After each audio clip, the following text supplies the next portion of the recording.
And welcome to another episode of Experts Speak. I'm Michael DeLon, and today I am talking with Terry Dean. Terry's a marketing coach and really a great guy that you need to know, and that's why I wanted him on my podcast. Terry, thanks for being with me today. I'm glad to be here. Well, Terry's been a marketer for a long time. He's not always been in business marketing, which we're going to learn about in just a minute. He wrote a book that I really love the title of, Terry. It's How to Sell Without Selling. And I love that because as we've talked a little bit, we talk in about preconditioning prospects to hire you before you ever meet with them. So that as you meet with a prospect, you're not really selling them, you're diagnosing, you're seeing if you're a good fit, you're making sure you've got a great solution. I love the name of your book. I want you to talk to us a little bit about that. But you've not always been this marketing guy who's helped business owners grow their business. You've been doing that for like 20, 25 years, but that's not where you got your start. You used to be like the pizza delivery guy or something like that, right? Tell me that story and how did you get here? Tell us a bit about you. Well, we go back, this is a long time ago. So more than 25 years ago now, it was 1996.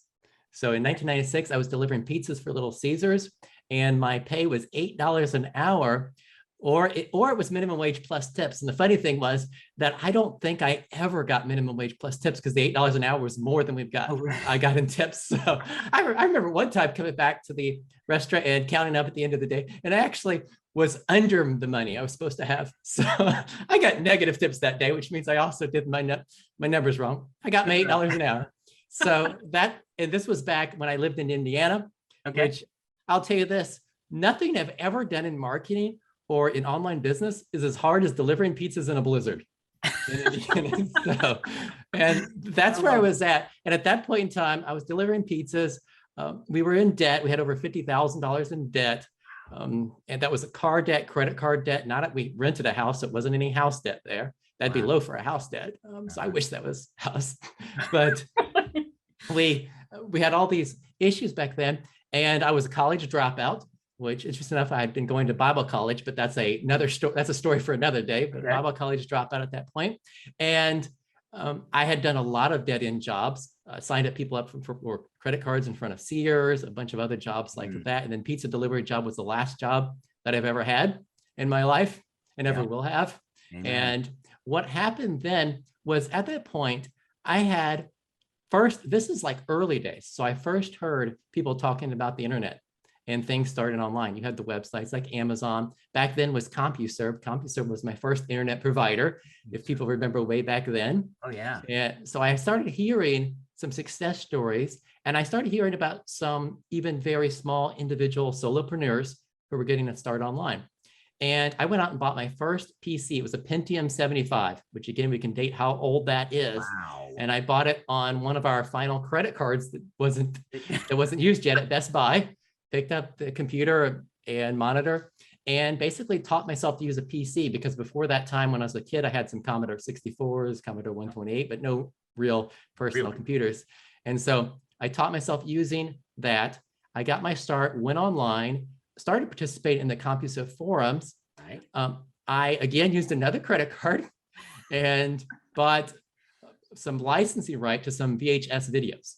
And the VHS videos were like self-help type videos, like the types of videos that you see of like Mark Victor Hansen and people like that. And I bought licenses to them so I could sell them myself. And that was the start of my business.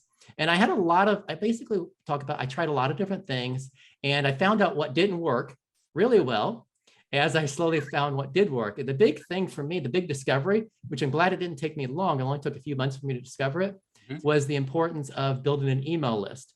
And I was basically, my model back then was using free content, get people on an email list, communicate with them at least once a week minimum, and build a relationship and start selling.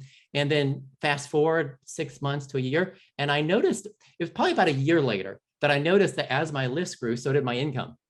And I was like, I was smart enough at that point in time to say, okay, there's a correlation here. Yeah. And I started focusing really heavily on the list at that point in time. And from there, built up a business. A couple of years in, people started asking me how I built a business online.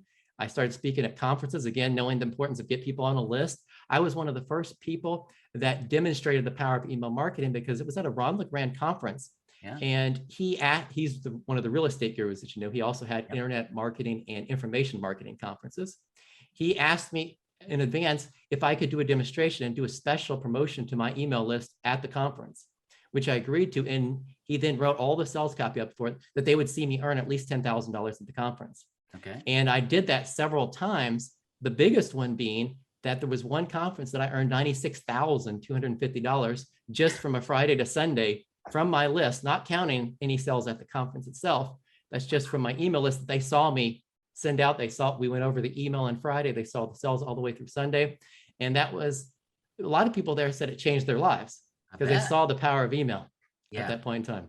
Dude, we could camp there all day long. As you know, a little bit from knowing me, Terry, and my list and the audience knows I'm a big proponent of email. We send out a daily email to our list. We've done it for years. And when I talk to our clients sometimes about sending a daily email, they're like, what, daily? Oh, and it's like, no, people enjoy it. I get responses from my readers laughing at my stories because they're written differently than probably 98% of the emails you get in your inbox every day, right? Email's a powerful tool. And I love how you said building your list. I believe that is your number one asset as a business owner, whether you're an online marketer or a brick and mortar shop, whether you're a financial advisor, a realtor, it doesn't matter, an attorney. Building your list is number one. And then you said this, and I hope people caught it, building the relationship through email. Talk a little bit about that and why email is so cool and such a great marketing tool, but it's a relationship building tool. Unpack that a little bit, because I think people miss that.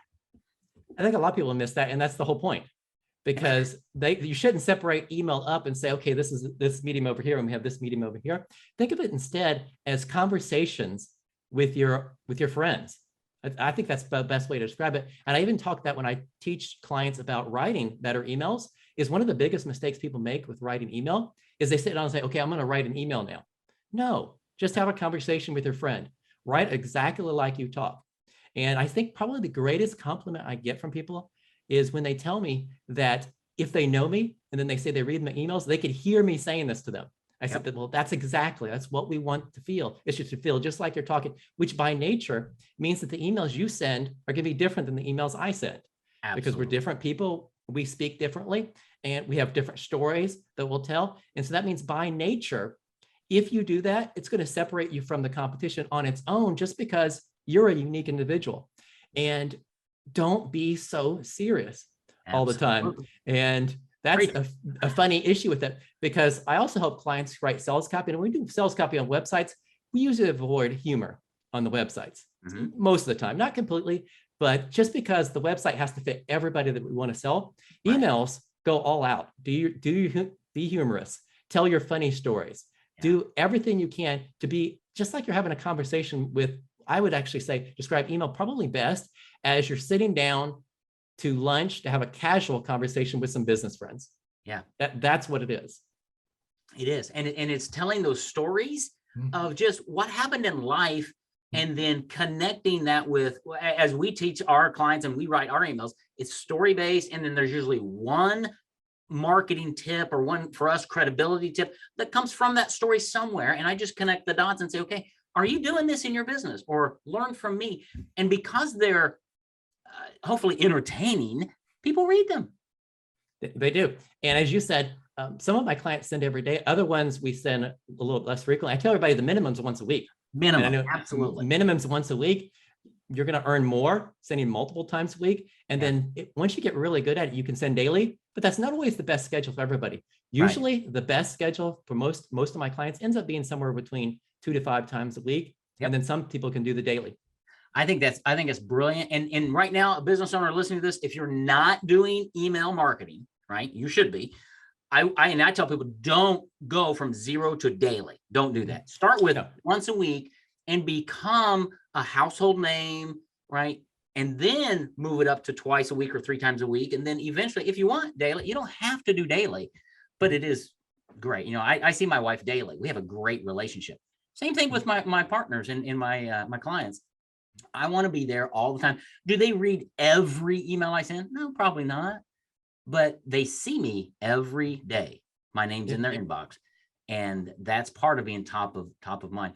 Let's talk a little bit. Let's transition here from email and all of that to your book, How to Sell Without Selling. What's the concept behind that? And how does that relate to email, or does it? Well, you're going to love this part. And the main reason that you sell without selling is by you do story instead of pitch. And see, that's where everyone wants to go in, is they want to go and pitch and get it right into their offer. But the reality is you tell a story first, and you figure out how your story fits the offer. Here's a statement that really hit me hard. It's from my friend Glenn Livingston. I first heard it from him. And it is, be an entrepreneur on a mission instead of a salesperson with a cash register. Okay, and think about that heavily. Be an entrepreneur on a mission instead of a salesperson with a cash register. And that fits email. It fits your website. It fits anything else you do. And what does that mean? It means that you need to tell people your story, especially your origin story. We've already mentioned telling stories, but the origin story is the most important story that you can tell. Yeah. It's your reason for existence. And that is, you're on a mission. Well, how does your origin story lead into the mission? A lot of times that goes back into the problem you yourself experienced, or the problem that you saw others experiencing, or a problem that you saw in the industry that has to be fixed. You know, I see this problem, and why isn't anybody else talking about this problem? Basically, that's your reason for existence, instead of being somebody else who's just there to collect money, who's just there to sell them. And so that's how you start selling without selling, is you get into the storytelling, you get in especially into your own reason for existence, and let people know that you're on a mission instead of just being another whatever you are with a cash register. Yeah. Oh, you're right. I do love that. And wow, that goes back. You talk origin story, and it's so important. And when we start with a client, we always do what I call brand strategy, which really is their origin story. I have got 8 questions that I ask my prospects, and they give me information from their background and everything. And I discover their brand, their unique story, that then we tell through their book. But then we say, okay, now take that, put it on your website, put it in your videos, because that story is, well, it's unique to you. It separates you from everybody else, but it also will bond and attract that ideal prospect to you, because they're connected with you in a relational type of way, right? To build that, well, you have to know, like, and trust people. Well, that happens, dare I say, more esoterically, through the stories and through the fact that, you know what, I really like Terry. Less of what you said, but more of who you are, right? And let's say that, to say that another way, the way to think about it is that you want to tell people that you understand what they're going through without ever using the words, I understand. If you use the words, I understand what you're going through, that's going to be a negative, because you're just setting yourself up for people to disagree with that. Yeah. But if you tell a story that proves that you understand the problem better than they do, that you understand what they've been going through, and you put into words what they've been going through and what they've been feeling, then that tells them that you understand, and that demonstrates empathy for the audience. Yes. Oh, that's so good. I've been sharing this with lots of people, and it just connects is people want to really self-identify with your message.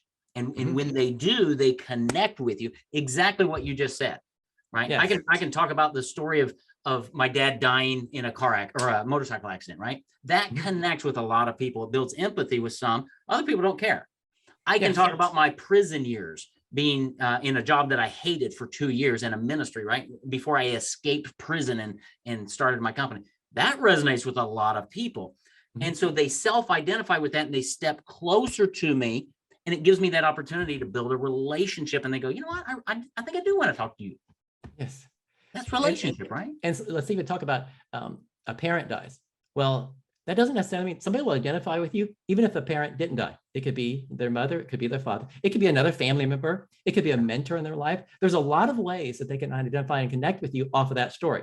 And that's part of demonstrating here, because if I try to turn it around and I tell people, well, this may be how you feel. If I get it even a little bit wrong, I've just messed up the connection. Absolutely. But your story can be a little bit off, and people are still self-identify with it. And so that's why storytelling works so well. And it's not just your story. I also teach, when we're doing emails, you're going to be having your story, your experiences, but a lot of times you'll be telling client stories as well. Case studies is another way to describe those. Right. And you'll talk about basically going back, like a lot of my emails, we'll talk about some experience I had with a client. They'll talk about an email I received from a client or a subscriber, and I'll respond to it. I'll even, like, here's an easy email to write. This is like the super easy email so everybody can get right here. Someone emails you a question, you start the next email you send out asking the question, hey, a subscriber sent me this question yesterday. That by itself is a story. That's and right. then here's the response to that. And you answer the question. Now you have an email to send out. It's just like you answered a question. And that also means that everything that you do in customer service, in your business, every time that you deal with clients, all of that becomes material for your emails. Yeah, that's brilliant. I hope my listeners just captured that, because how many times have you heard, I know I've heard it, I don't know what to write. Well, you just solve that for them. Just go through the day, right? And you don't have to be like, I tend to be, very creative, and I can connect dots that a lot of people can't connect. And that's okay. It's my gift. But that's not connecting any dots. That's saying somebody asked me a question, I'm going to answer it. And now I'm going to share that answer with my email list. Yep. And it makes it really easy. And it multi-purposes everything you do. Yeah. So now when somebody emails you or a client calls you on the phone, instead of saying, well, I'm answering the same question I've answered 20 times before, you're like, well, I'm going to answer this question. I'm going to do a really good job of it. I'm going to send it to everybody.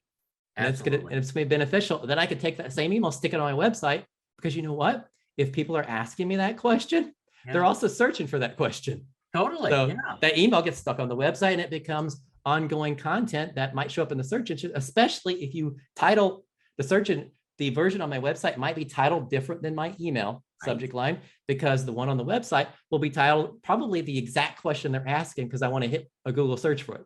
That's right.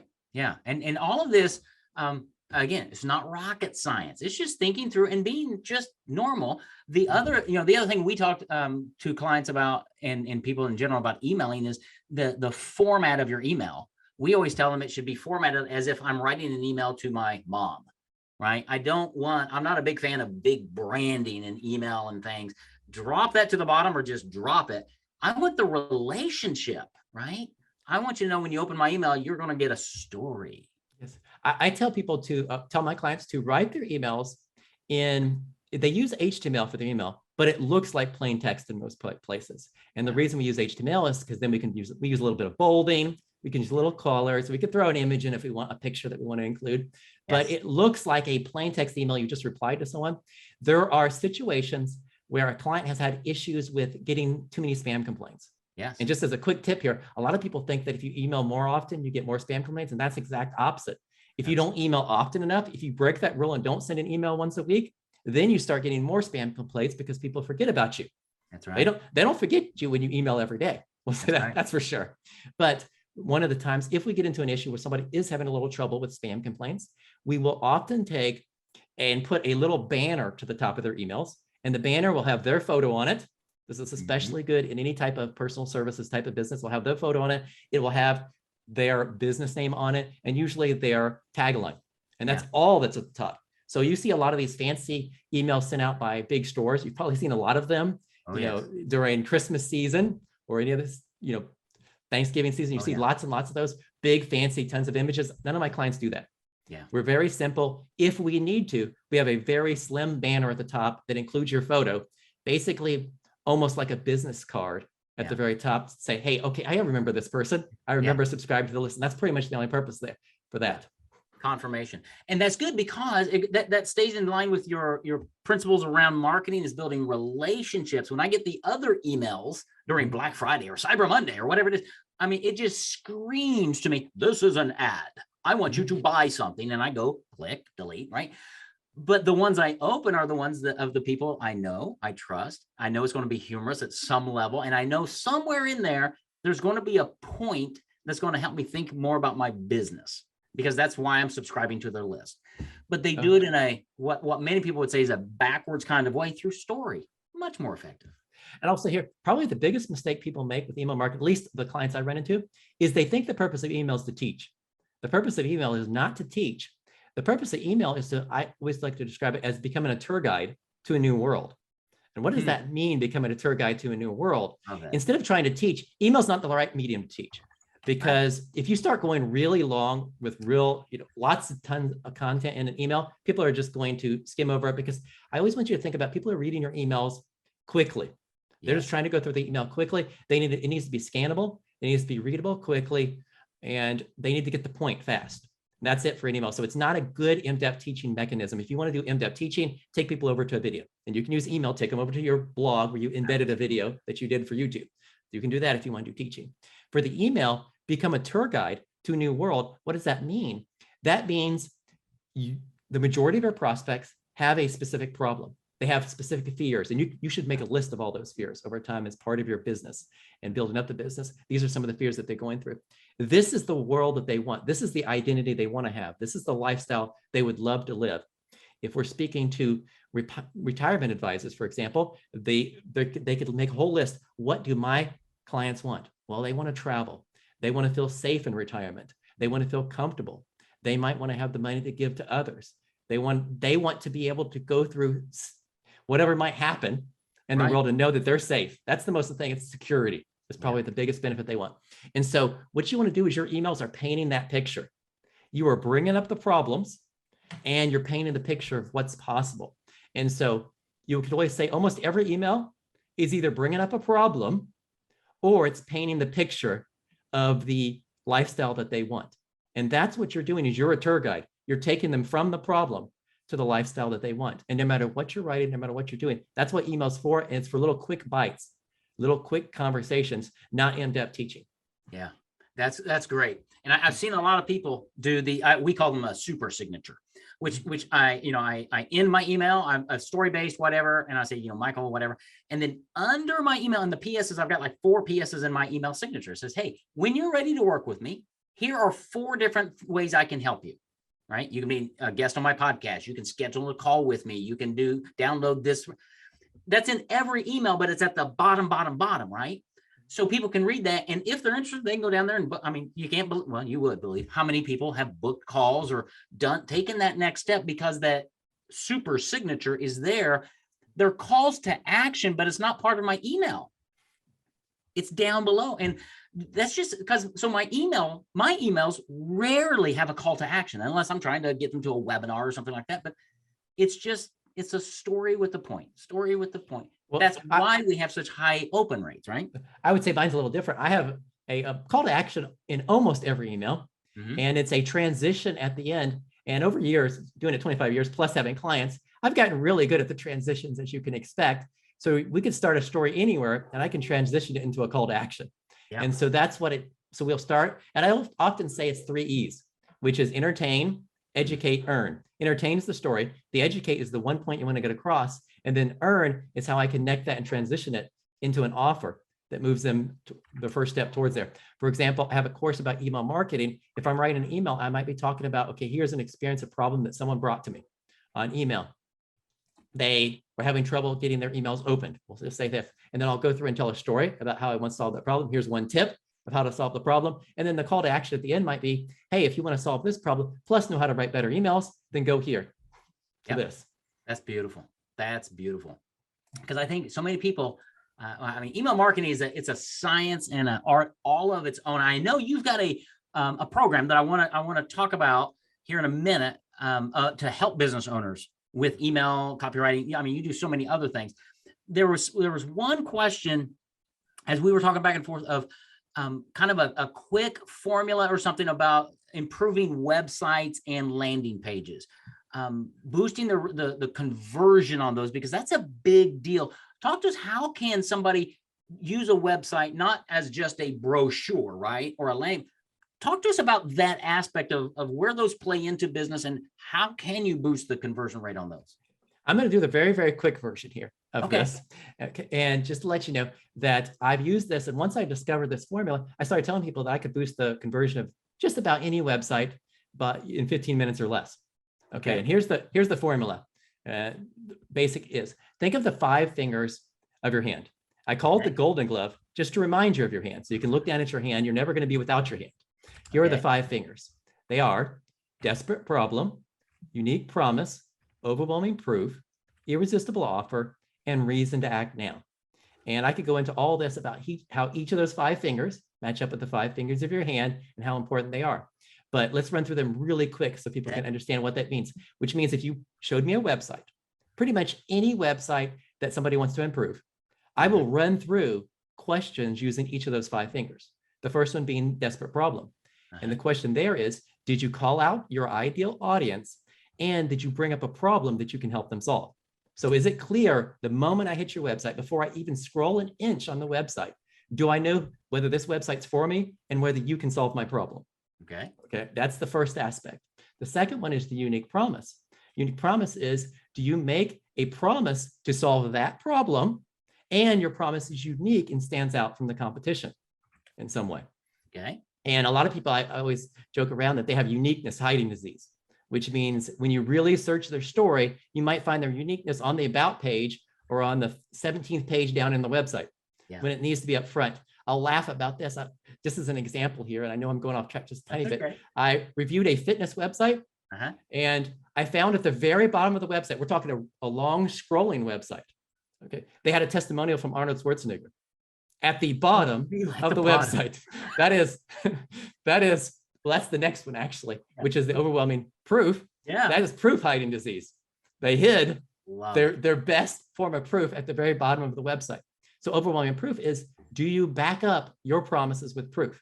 And this is what I'm looking for on a website, is anytime you make a promise, the stronger the proof needs to be. And if it's a very strong promise, the proof needs to be right after it. Example, if I have a client who has a really strong headline, which of course I often love putting a testimonial or two right under the headline, because we're going to back up that headline immediately with proof. Good. One of the funniest things I've seen is with clients improving sales videos, improving websites. Something that's been consistent is, this is almost like slam dunk easy to earn my fee, is I look at the website and I move the proof higher in the page. I win. It's that easy sometimes to improve the websites. Okay, so move proof earlier so people can see it. And a lot of times I like to say, at least on a desktop, mobile is not enough space, but on a desktop, someone should see those 3 Ps before they even scroll. Problem, promise, proof. They haven't even scrolled yet. They should see all 3 in some form or another. And there's a lot of forms of proof. And then irresistible offer means, do you make an offer that it's more painful to walk away from than to exchange your money for? That means that the offer is very easy to understand. Probably the biggest mistake that people make on websites is they make offers that are confusing. And confusion is the death of the sale. The offer needs to be strong. It needs to be irresistible. It needs to be extremely clear.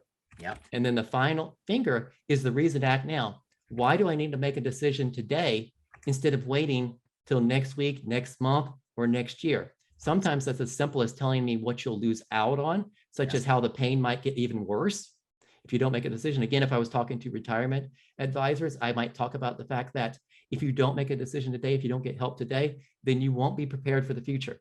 It's just simply going into it. You'll be missing out on this, and you won't have your portfolio organized for the future or issues you might face in the future. But that's one simple and even stronger point. This especially applies well with email, is the way to earn the most money from your email is when you run a deadline with a specific date on the deadline. And I always joke about it as the heart attack curve.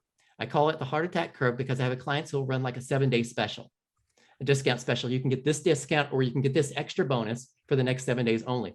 I call it the heart attack curve because we might go the first day, second day, third day, fourth day with very few sales. And by that point in time, you're now complaining to your spouse that this sale didn't work. It's not work at all. And then the last day, the last 24 hours, you get more than half your sales. A lot of times I've had more than half my sales in the last 12 hours of the whole week special. So I call it the heart attack curve because you're like, this didn't work at all. I failed miserably. I don't know what I'm going to do. And then this huge deluge of orders comes in at the very last second. And that's the reason to act now. So those are the 5 fingers. And I can take those, the golden glove, look at any website and improve something, especially near the top of the website where I look first, and generate a higher conversion. This includes opt-in pages, sales pages, things like that. So just go back over those 5 and you get better and better at using them, because like clients who've been with me for years, they end up using the same 5 fingers on their clients' websites. It spreads on. Absolutely. Well, because it's a principle that doesn't change, right? No matter what industry you're in, the golden glove there, those 5 items are going to play out in any business at any time, because they're answering the needs of our prospects, right? And going back to your note a few minutes ago, knowing the pain points of your prospects. What are they wanting pain-wise? What are they wanting desire-wise? Talk about that in your copy, that in your stories. All right. And I love the 3 E's of email marketing: entertain, educate, earn. I love that because it should be entertainment. I mean, who makes more money, school teachers or movie stars? Definitely. There you go. So be entertaining. Tell your story. You don't have to be a comedian. I've met some people who with some very dry personalities who tell great stories, and just do that in your email. So, all right, Terry, let's transition. You've got, wow, coaching. You've got courses. Talk to our audience now. How can they get in touch with you? What would be their next step? Because you've intrigued me. I know you've intrigued some people. What do they do next? How do they reach out to you, connect with you? What have you got going on? Well, the best thing to do is to go over to mymarketingcoach.com, mymarketingcoach.com, all one word, and /free, just FREE. Okay, free, nice and easy to spell. That's a tip also when you do your URLs. So mymarketingcoach.com/free, and there you can pick up a free copy of, it's one of my paid newsletters that I'm giving to you for free. And in it, I teach how to sell without selling, but it teaches you how to write persuasive stories, even if you're not a writer. This works for your emails. It works for sales copy. It works for anything that you're creating. And I give you 7 different types of stories in there, just as an example. One of them is the mentor story of a mentor teaching you something. But there's 7 different types of stories in there. In addition, you get a cheat sheet of 64 story starters. So basically questions I ask to help you come up with story ideas, because you might be saying, well, I don't know how to come up with story ideas. Well, there's 64 story starters. I give you some subject line templates, some introductory sentence templates for emails. All of that's just for free.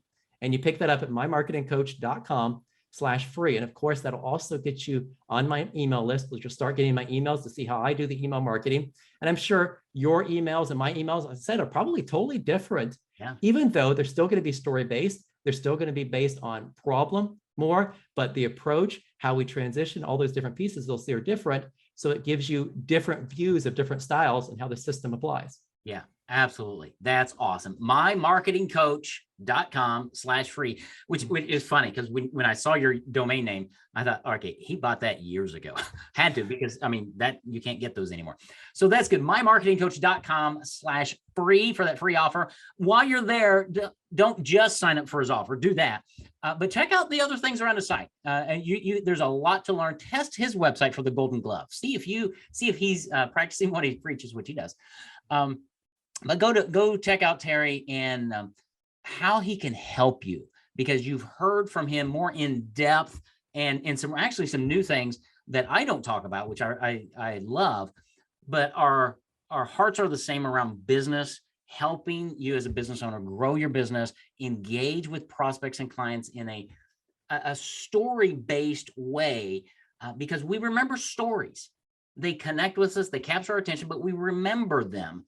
And when you write great emails like that, or videos or sales letters that are story-based, your audience, your prospects are going to remember you. And I assure you, they're not going to remember your competitors, because they're just out trying to make a sale on that cash register versus sharing the mission. I love that part, Terry. Thank you for that. Thank you. Thanks for being here, Terry. Yeah, you're right. We have so many other things and other topics we could probably come back to, which we might do. That would be fun. But go check out Terry Dean, mymarketingcoach.com, and then /free for his amazing offer with his paid newsletter that's yours for free right now, and all of the tips and things he's going to give you for email marketing. It's going to be phenomenal if you take action and just start implementing. And he makes it so much easier to do than most people. So Terry, thanks again for being here. I look forward to keeping our relationship open and learning more from you as the days go by. Well, thank you for inviting me. All right, bye-bye.